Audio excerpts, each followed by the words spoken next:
good morning and good evening to all of you in India. My name is Admiral Singh. I'm a doctor by profession, heading the Navy Medicals in Bombay before I took over other things and quit my uniform. I have started International Institute Health Management Research in Delhi as a founder director, and after that I decided that I should be really into the healthcare innovations and try to do that. Published 3 books in USA, and the first one got international award and got Indian edition adopted by IIM. I am thankful to the CAHO, which I am really considered as a part always. Dr. Vijay has been always very close to me, and the good job is being done by the CAHO, Dr. Vijay, and the people around. A word of caution I would like to give.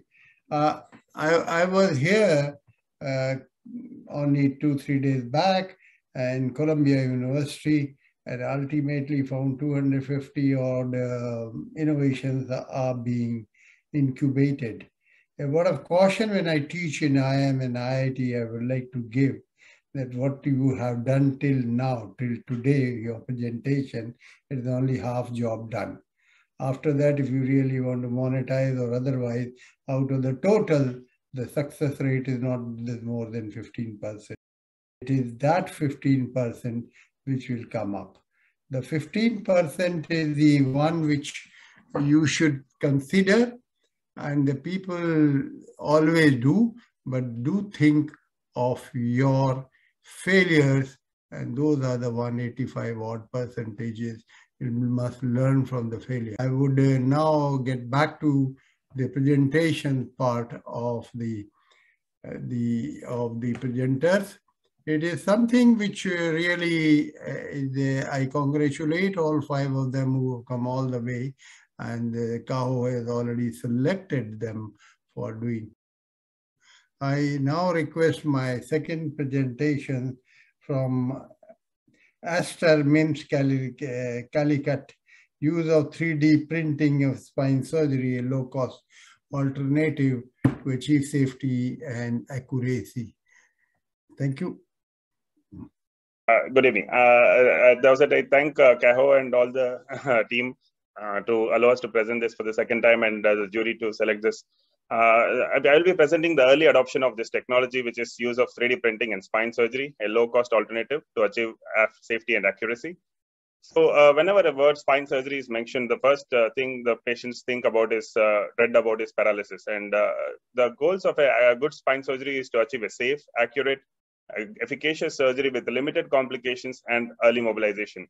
So to achieve this, over the last couple of decades, the implants have improved, the training of the spine surgeons have improved, but also there are a lot of technological advances which have helped us to achieve the same. And the common technological advances which we talk about is the robotics and the navigation, which involves a lot of machinery inside the operation theater and radiation exposure. And augmented reality, which is also a new technological advance, is still at its infancy, and it needs further validation by studies and data. And 3D printing falls into this category where technological advance to help increase safety and accuracy.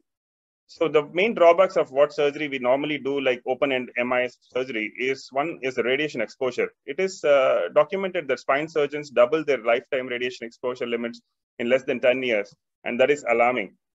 And the other drawback of regular surgeries is the high capital investment of any machine which needs to be included in the operation theater, and this cost is too high.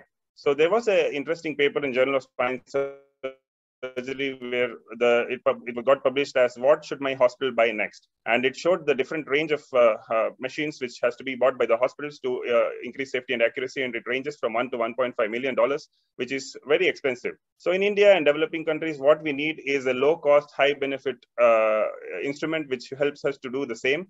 And 3D printing falls into this category. 3D printing or additive manufacturing helps us to devise implants and guides from scratch using whatever material we want, and it will help us to guide the surgery and make it safer. So 3D printing has also already been used in surgeon training programs to develop customized implants, for customized braces for scoliosis. But what I was pretty much interested once when I visited in 2017 in the US was this customized guides. And I learned from there. And I wanted to use it in India. And for the first time in 2020 in Kerala, we used it for a case of tuberculosis of the spine involving the last segment of the junction of the spine. So this shows the tuberculosis involvement in the last junction. And normally, when we need to do surgery, we need to put screws into the pelvis. So the screws in the pelvis goes like this. And when we do it commonly in freehand techniques, there is a lot of risk of neurovascular injuries. And if the screws are not well placed, it can cause pseudoarthrosis or non-union. So what we need is an accurate screw. And to achieve this, we, along with a company in Mumbai, we developed, planned the trajectory of the guides using the CAD/CAM software. And we developed these guides, customized guides for the patient. And these were the guides. So these were the guides and the 3D models of the patient's spine. And this was the guide which we used it on the model. And this was the intraoperative guide which we placed on the patient's spine. And we could place the screw in one shot without any radiation exposure or without any struggle. So this was the post-op X-ray of the same patient, which showed accurate positioning of the screws, however we planned, and the post-op CT of the patient showing extremely well-placed screw with no deviations. And we could follow up this case with a complex scoliosis case study. We see a lot of neuromuscular scoliosis in this part of the country. And whenever we see this kind of severe scoliosis, the placement of the screws becomes very difficult, and 3D printed guides could help us to plate these screws accuracy. These are the very multiple 3D printed guides for each level of the spine where we could use it and fix the screws. So the USPs of the technology, if you ask me, are the advantages that it is customized for the patient. It acts as a low-cost, accurate, and simple alternative. For the case which I showed in the first case, it was 10,000 rupees which the patient had to spend additionally for the guides, nothing otherwise. And the hospital need not invest any machine in the hospital. And this avoided radiation exposure and provided greater accuracy. It also addresses the drawbacks of all the other robotics and navigation system which involves cumbersome stereotactic arrays and high startup cost and potential for surgeon interference during surgery. And though this technique can be used for most spine surgeries, I would prefer to use it in complex spine surgeries like revision surgeries, deformity correction in children, complex surgeries involving osteotomies, and use of pedicle screws in the cervical spine and spinopelvic fixation like the case I showed today. So I would like to conclude my talk with this slide saying that technologies, however expensive or however cheap it may be, does not replace the surgeon, but it definitely can be used by shaking hands with it, and we can increase the safety and accuracy by pushing the boundaries in complex cases. And with respect to 3D printing, when it comes at decreased cost, it is icing on the cake. Thank you very much. Thank you, Dr. Pramod. It has been wonderful to hear you. Thank you and congratulate for your venture. I am really impressed with the type of things which you are doing.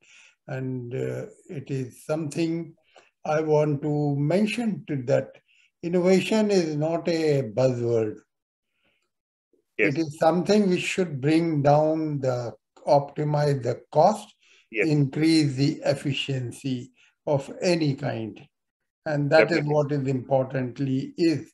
I also word of advice to all of you that kindly do know what is the difference between invention and innovation. When I was teaching in one of the IITs, you'll be surprised there were faculty were sitting and otherwise they did not know the basic differences. Now, I would suggest basic you should not forget. Based on that, you have innovations and all other things which you are talking about. Thank you very much. I now thank all the 5 teams. They have done a wonderful presentation, work, and in something which has been brought out.